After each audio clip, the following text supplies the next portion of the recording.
Ah, yes, friends. On a Monday, it is, of course, OGP, where, as always, the One Giant Podcast with Adam Armbrecht and the healthy, the wealthy, wise Andrew Makowitz. How are we, sir? Well, I may be feeling healthy and wealthy, but how are you feeling, Adam? Rumor has it that you weren't feeling too hot this past few days. Feels like a Groundhog's Day scenario because I think this is the way we came in last week. We only did a Monday show last week. Now we're back this week. We'll get back to our multiples because, buddy, I tell you what, I wanted to confirm that summer colds are a thing, that you can get them, and that they can take you down harder than the winter flu season. Facts. It is all possible. It's very doable, and I just did it over the last 6, 7, possibly 43 days. Well, listen, we're happy to have you back. You're looking a little bit better today, so I'm excited that we got a couple shows coming up for everybody this week. Of course, sir. Now we're going to get into a few position battle previews for the training camp that kicks off on the 27th, so still another week away. The Browns and the Pittsburgh Steelers will be getting their training camps underway tomorrow, 21st. It could be 2 days away, because they'll be playing in the Hall of Fame game, of course, to kick off the season. So they get underway a little bit sooner. The other things that we're going to talk about, though, too, is, of course, the offensive line, the big expectations, and some basically looking back to last year and then maybe getting a sample size from another rookie, actually, QB around the league that tells you, hey, the lift needs to happen on not only the offensive line in front of, but also the guy under center as well. Before we do, have you looked into it all? Because as we know, you're the season ticket holder, generational season ticket holder for the New York Football Giants. The Fan Fest that's going to be going on at the stadium. Eli Manning, new spokesperson. I love him in the role. He's out there kind of flaunting all the fancy things that'll be going on. Is that something that you would normally go to? Is it something you would now go to because you have baby Rory?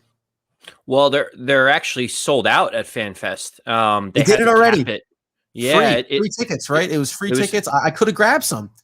It was free tickets. I think they capped it out at 50,000, just because there's still different protocols that everyone has to adhere to. Ended up selling out pretty quick. The website was down for a little while, and I think Eli Manning sent out a tweet that was like, "Hey guys, sorry, first time on the job." You know what I mean? Like, I'm trying to do what I can. Which Eli just finds the perfect way. Like, I saw other people commenting. They're like, he just gets Twitter, right? Like, just being like old dad funny for him, like is perfect, right? Saquon Barkley's photo at training camp. Eli, stop photoshopping my legs onto your body. I mean, the guy, he gets it.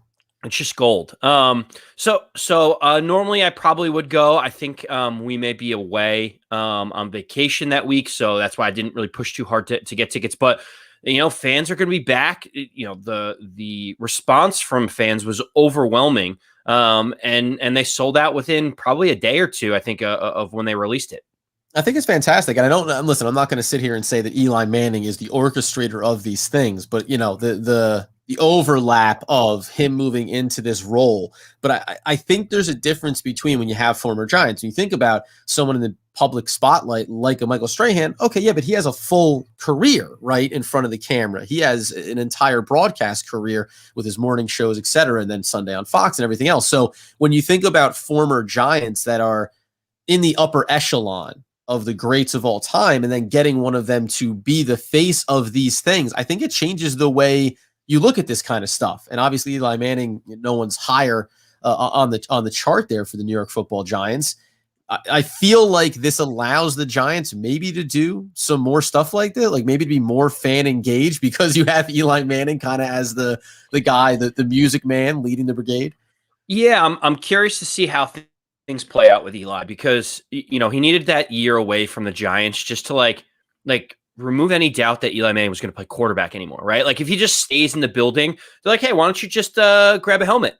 Why don't you just throw on some pads and maybe, help save us? And at least getting that year away, like, he's transitioned now into like the Giants ambassador, which makes a ton of sense. I'm curious to see, this is all like, brand new, testing out different ideas and stuff. I'm sure that they're going to be doing new engagements with fans that they've never done before and never even had the opportunity to think about before. Like you said, you've had other larger than life players like Michael Strahan that have coming on, Tiki Barber, obviously is another noteworthy one that's in the media, but Eli just feels like he has a different cachet with Giant fans. And I'm curious to see how they leverage that this year and the years to come. No, for sure. So it'll be fun. It'll be exciting. Unfortunately, Andy will not be reporting live from FanFest at MetLife Stadium a little bit down the road. On to the football side of things. We said training camp is a week away. There are a few different position battles that we've talked about over the course of the offseason. But there's one that I want to get to, and that's in the secondary and how this defense can continue to get stronger. But two quick ones that I think are worth noting because there's a couple of players that just feel like they've been a part of the team. They're going to be a part of the team.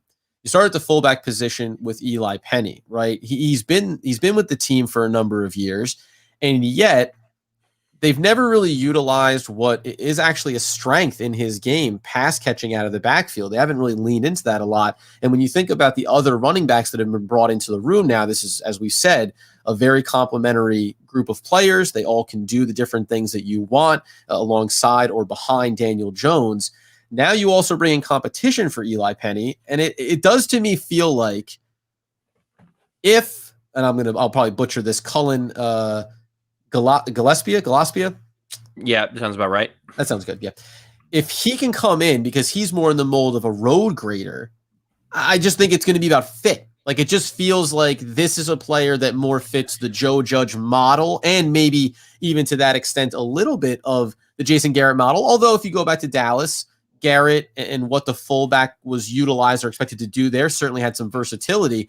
But this is just one of those ones where I think I wouldn't be shocked if he turned around and it was, Eli Penny's moved on simply because we now have all of the other complementary pieces around to really say selectively, what do we want at some of these other key spots? Well, let's go macro first and think about this holistically. And that is the Giants still carry a fullback, right? Like that's a relic in this day and age in terms of NFL football. How many teams actually carry a fullback and allocate a roster spot knowing how valuable they are when usually they can only do a certain subset of things? You know, the Eli Penny piece is interesting. Cullen comes over from the Texans. What's interesting about him is he is, tried and true special teams guy. And he only had, 10, 20, 25, I think, offensive snaps for the Texans. So he really wasn't even deployed as a fullback. He was kind of like hey, if we needed an extra blocker on 4th and 1, he could come in and knock people around. Really, he's going to make his money on special teams so that, we give other people a break and they can get some rest on the sidelines. I'm just interested in philosophically, how do the Giants feel about the fullback position? Like, is it really just to be special teams and that 4th and 1? Or to your point, are we going to try to put players in the best position to succeed, which Eli Penny can catch the ball in the backfield. He can make plays if the Giants want to do that. But when you have all-pro, all-world Saquon Barkley in the backfield, how many of these plays are you going to be calling for Eli Penny? Yeah, and that's what So it's, when you talk about Cullen, it's the idea of, yes, you're probably still going to make your living as a special teamer for the Giants. And then you look at the running back group and you go, and how often will we really need you? If we need you, it's good to have you. And then it is that you're just the guy who's going to move bodies. But then it really, what it comes down to is Eli Penny is almost his talent or whatever his value is wasted on the current iteration of this roster because of the talent you have in Saquon Barkley. And then also, like you said, philosophically, what do you want to do offensively? Are you worried about having a lead block, or are you trying to spread things out? Now you have you brought in Kadarius Toney in the draft. You brought in Galladay. Now you start to space out all these pieces, and you go, listen, there's a world where a fullback's only going to get in the way of Saquon Barkley and the lane that gets opened up for him. So obviously keep an eye on that as we get into training camp. Well, one of the last point that you touched on that I think is important to note is what the Giants are going to spread things out. They are going to try to maybe even do a bunch more 2 tight end sets with Kyle Rudolph on one side, Evan Ingram on the other. And when you talk about the 4 different wide receiving playmakers that you want to get on the field as much as possible, coupled with Saquon Barkley and Devontae Booker in the backfield, it's like there's literally just not enough chess pieces on the board to really give that, dedicated amount of time to a fullback. So, I think it's noteworthy. I think it's something to follow. If Eli Penny is no longer with the Giants at the end of preseason, pretty much I think it's more stylistically rather than skill set. Yep. And that's one of those things that we said we like to move into as we talk about the Giants roster building of now once you bring the floor up enough where you feel like the foundation is sound, you can start getting selective around, does this player fit the need that we have here as opposed to warm bodies on the field? The next one, by the way, when we talk about it, I mean, this is actually a little interesting. We talk about special teams and at the punter position. We know that the Giants brought in Ryan Santoso to compete. He's a place kicker and punter, so he can do multiple things for you. I still stand by it. We talked about this going back to last year, I think, on the podcast at one point, where I just said, I don't know why, shy of obviously injury concerns. That's the why. It's an easy answer. But that more teams or that more players at the college level don't do both. Be a punter and a kicker. Just give yourself more value at the NFL level, even if it just means that you can be the backup for both, right? You could be on a practice squad at the NFL level and say, if either the punter or kicker goes down, I'm ready to have my name called. Santoso gets brought in because Riley Dixon, going back to last year, has a career low sub 40 average yards per punt. And he also struggled, which I think was the more visual thing. The distance on the punts is maybe here nor there, but he struggled on his place kicks when you're talking about pinning teams down inside the 10, right? Changing field position for your defense. That's supposed to be one of his strengths. He struggled in that area. This is another one where I go, Eli Penny, I think, has value, but could just not be necessarily a scheme fit as they move forward, depending on how things shake out. In Dixon's case, I think this is a clear cut.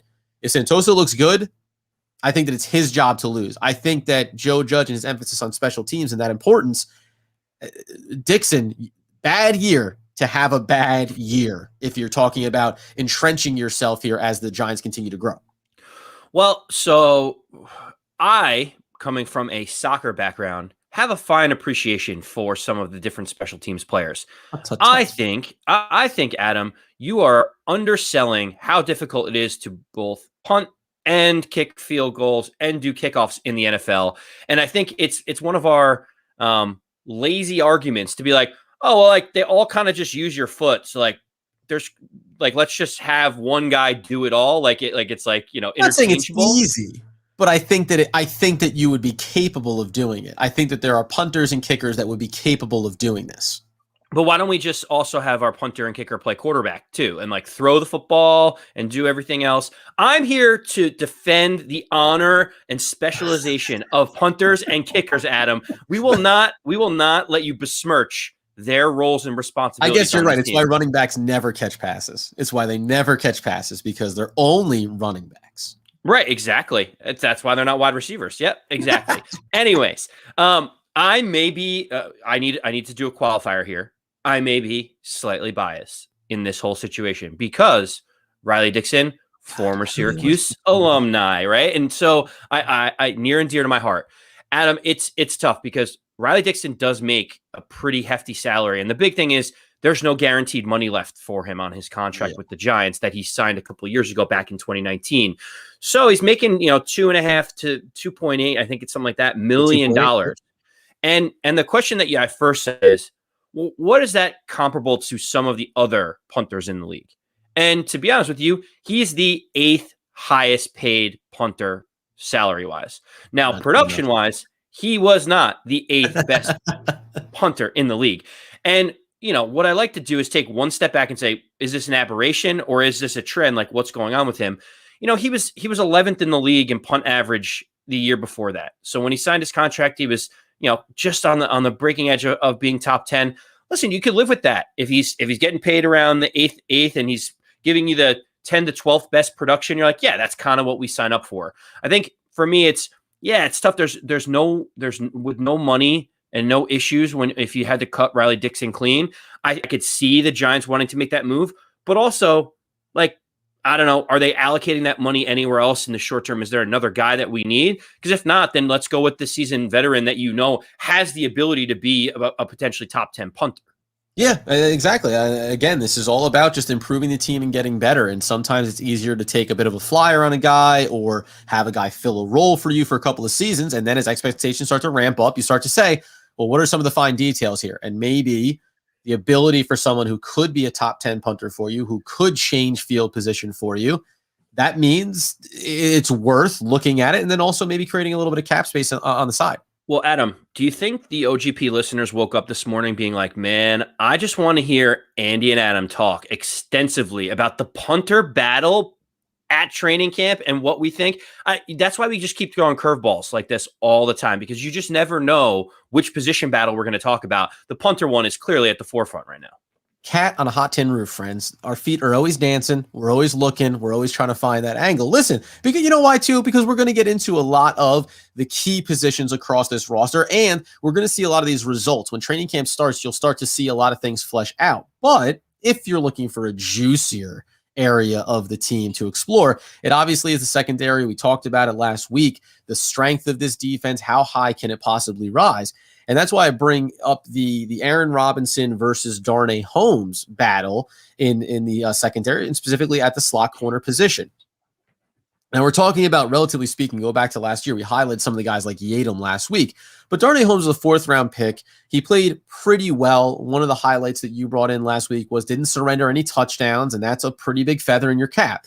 The other thing, though, that you have to consider is, and I just want to go to the stats here, 41 of 52 completions surrendered, so it's nearly 80%, 406 yards, so for about 10 yards per clip. And even though he said, I think he had a handful of pass deflections as well in there, but no touchdowns surrendered. Now, if you're in the slot corner and you're talking about 3rd and X and you're giving up about 10 yards per completion, you can start to glean the idea of it. I'm not even knocking him really. But when the Giants move up in the 3rd round and they go get a player like Aron Robinson, who's 2 or 3 inches taller, a little bit bigger, and when you go inside his college, this is actually the interesting one to me that I wanted to throw out, is he surrendered 63 of 113 in college for 665. Same average yards per completion, basically. So you can throw that out the window. 15 pass deflections I thought was really important because it means you're in the area capable of making those. That's sub 60 completion as well on that. But then by NFL ratings, he graded out at 79.7 in his last college season. I just think that when you look at the roster, and I want to get into how I think it could break down for them, the Giants want very badly for Aron Robinson to entrench himself as the starting slot corner for this team coming out of training camp. That is, we can talk about offensive line and QB play and all these other things, but that has to be one of the highest check marks that Joe Judge would love to see happen. Is he is our starter, because now we know it's Bradbury, it's Jackson, and it's Robinson. I think you're absolutely right. And what's interesting about Aron Robinson specifically is that it feels like this is a hand pick from Joe Judge and Patrick Graham. Like, I know Darnay Holmes was just drafted last year and Joe Judge was there. I fully appreciate that. But you look at Aron Robinson, it just so happened that he spent a year at Alabama with Nick Saban, who happens to be very good friends with Joe Judge. And it's like, I'm sure that there was a couple of phone calls that were made that were like, hey, I know he left the program, went to UCF probably for more playing time. You saw something in him, Nick. He ended up flourishing at UCF. I think that is the goal for the Giants, is they would love to see, Aron Robinson flourish in this new system. I'm not there yet. I'm not willing to give up on Darnay Holmes yet, Adam. I know you wanted me to take the bait. I know you dangled it out there and you want like a little piece of meat and you wanted me to just say I'm all in on Robinson. I'm not. I think we're far too quick to, throw these guys to the side when they don't become superstars in year one. And like Darnay Holmes was a mid-round pick for a reason, right? We thought he could be a really good slot corner. It takes a while to get your feet underneath you. I think as this defense grows and as you ask Darnay Holmes to do specific things as opposed to as much as he can, I think he's going to look better. And so, I mean, we talk about, the cliche of iron sharpens iron. I love this battle. I hope that Darnay Holmes wins it and Aron Robinson is still a key contributor on defense throughout the year as he grows. But man, if Robinson wins that out, it feels like, Darnay is just going to be jettisoned to the back of the line in terms of the cornerback room. Well, so that brings me to my second point. I'm not out on Darnay Holmes by any stretch of the imagination either. So go back to last year. You had Yadam, up and down performances, etc. By the end of the year, Julian Love ends up getting inserted over top of him. Now, Julian Love, who was drafted, played corner at college. Then we switch him over to safety a little bit, but then we end up getting Logan Ryan. We drafted Xavier McKinney. Now all of a sudden we have this really nice collection there. Now we've talked about what's the versatility, how can these players be used? The way that I want to look at it is when you talk about playing in the nickel package and you have Bradbury, you have Jackson, and you have Robinson, but then go the layer deeper. What about when you move into the dime?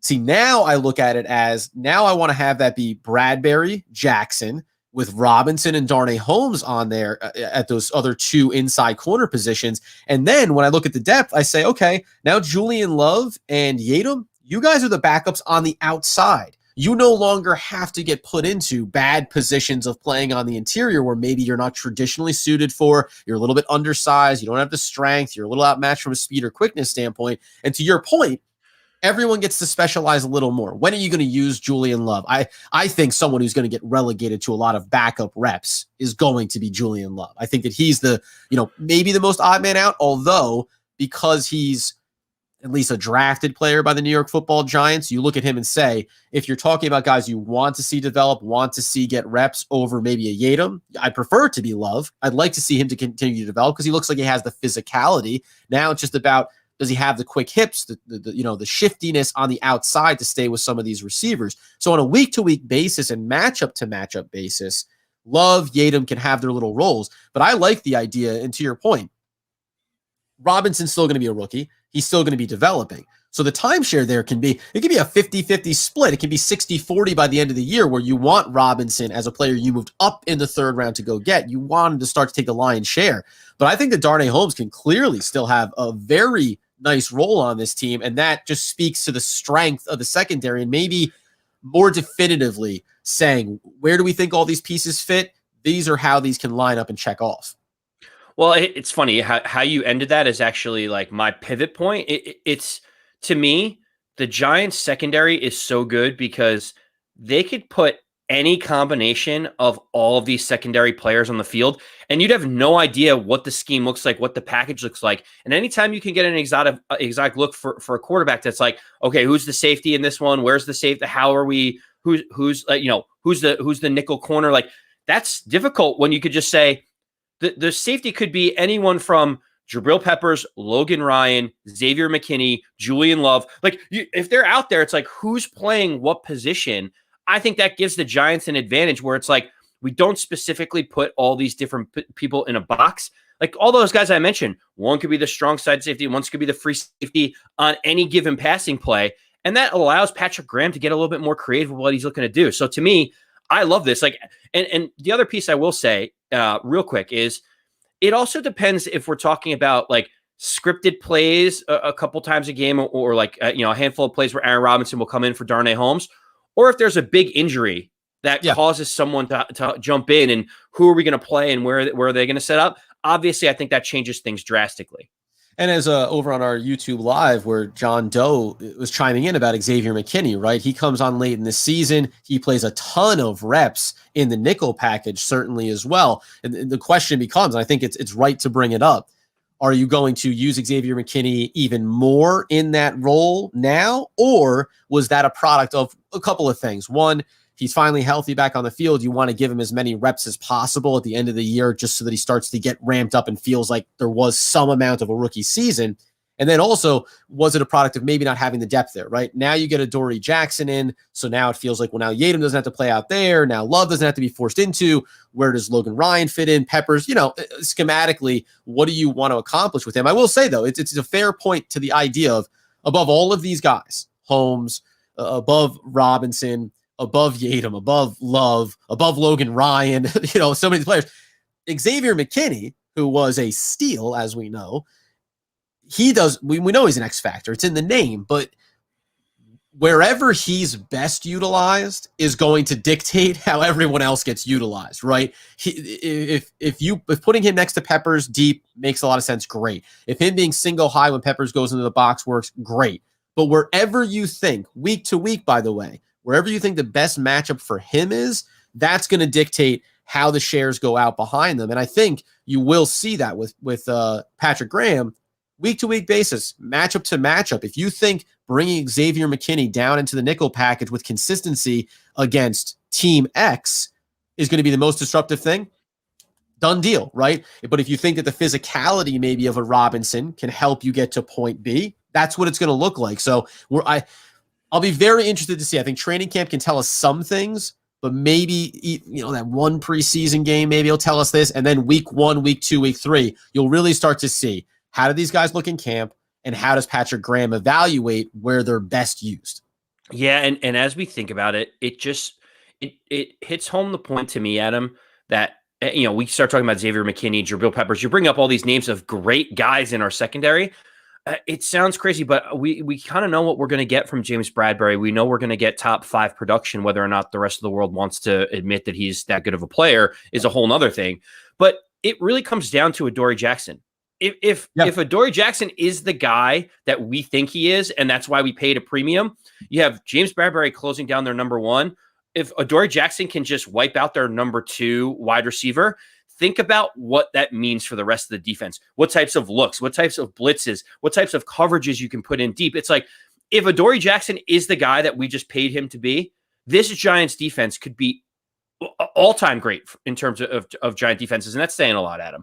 Oh, for sure. That's why it makes it exciting. That's why we're intrigued. That's why color me intrigued, friends. We'll leave it there for now. But then, again, the 27th, as training camp gets underway, we'll start to get a sense of these things and some of the looks that maybe we're getting. And obviously, even just the idea of how does Aron Robinson look early in training camp? Where does his role kind of flesh out? And how does Darnay Holmes look? Has he taken a step forward in his progression?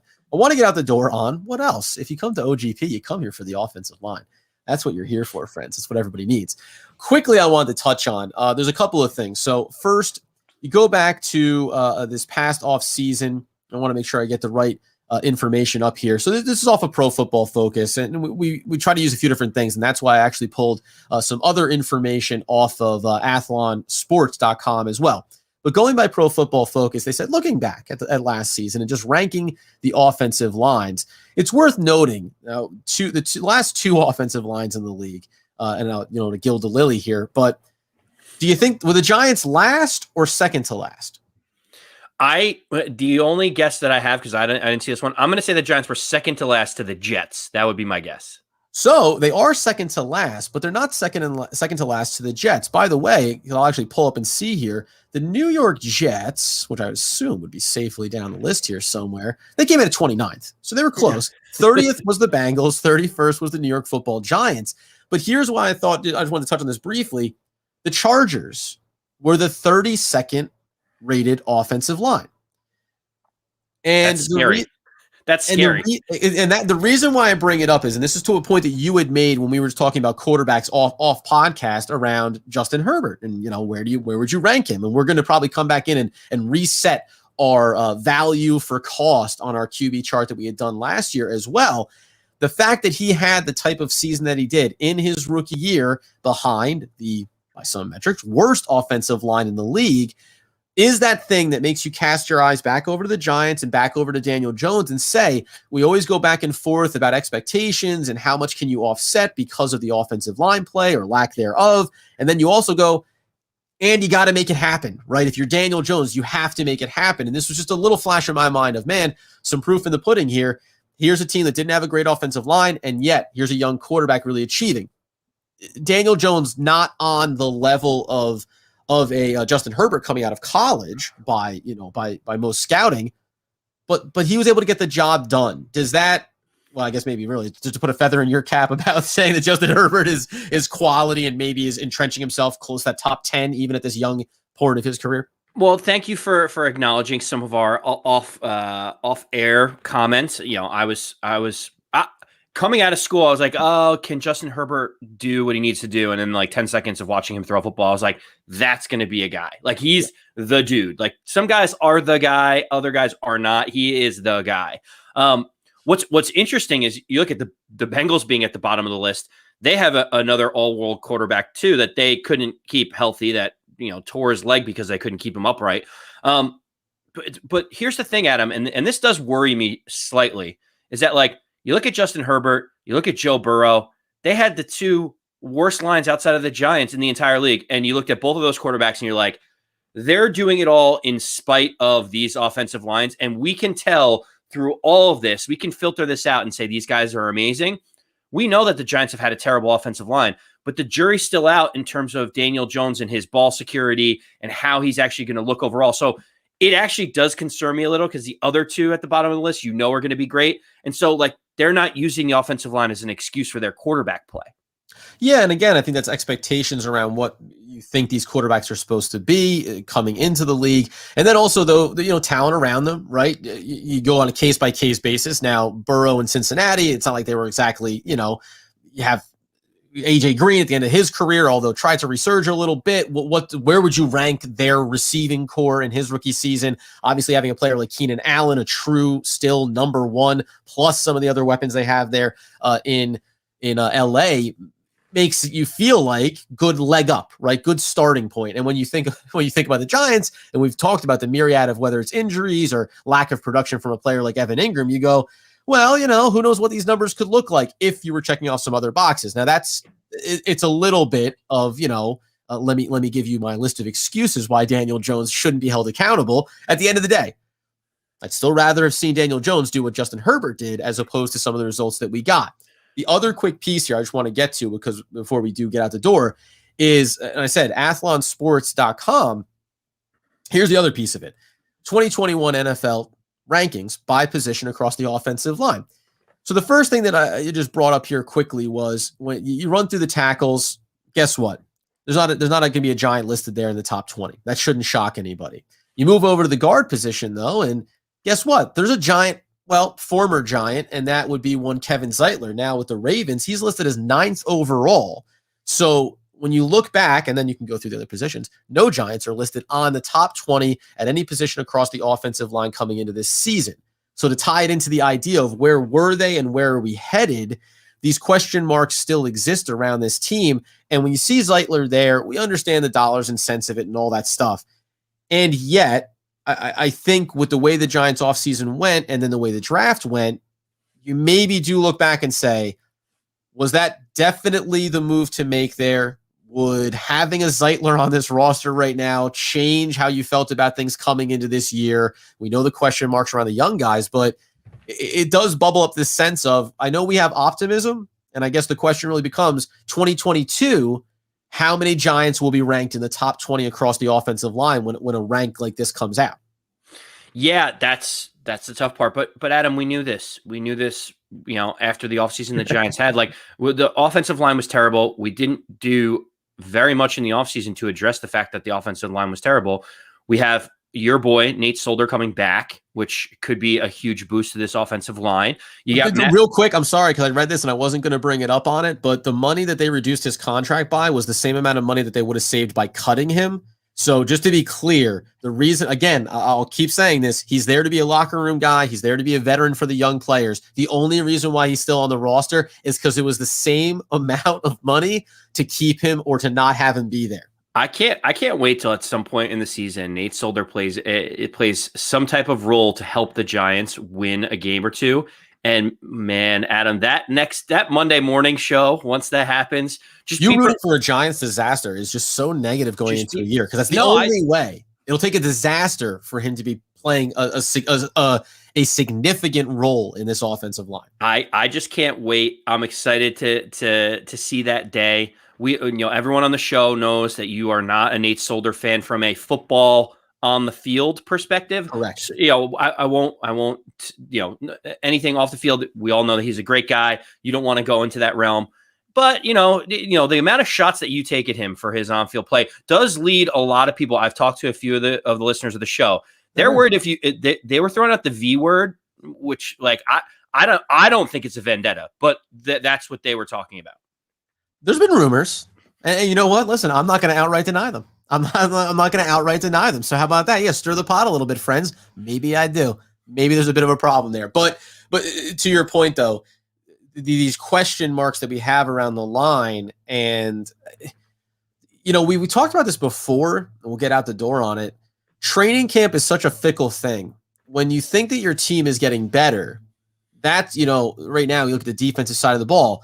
Now is where you'll get to say, okay, I think now the defense we feel strong enough about that if the offensive line looks good in training camp, you'll feel like it's an earned looking better. 3 or 4 years ago, we used to see guys and go, offensive line is playing pretty well. And you go, Yeah, but the team kind of sucks. So Right. when you're playing one of the worst defenses in the league in training camp, you don't necessarily feel like pummeled those guys. And then when the season kicked off, you go, see, I knew it. I knew it was just crap playing against crap. Now we have a chance maybe to learn if Thomas, if Pert, right? If these guys look somewhat dominant or at least look like they're taking a step forward, you feel like there's substance there.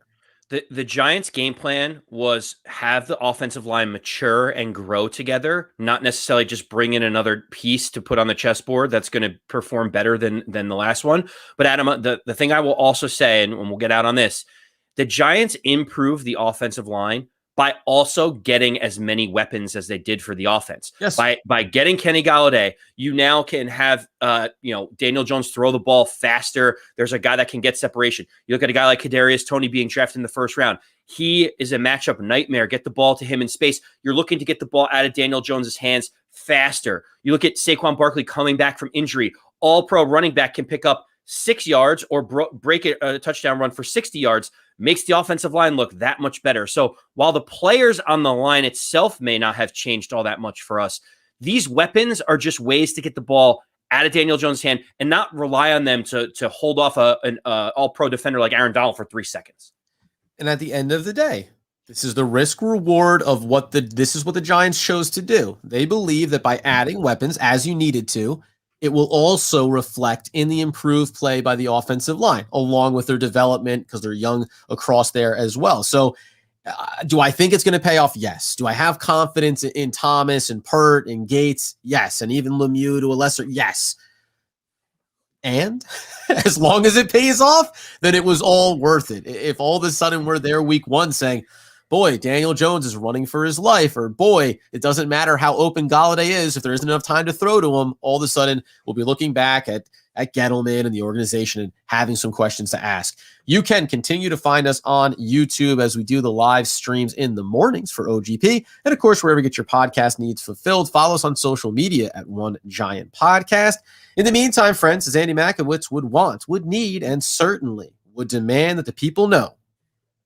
As always, let's go Big Blue.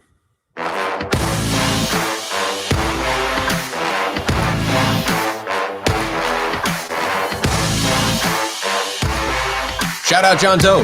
Thanks for being on the show, buddy.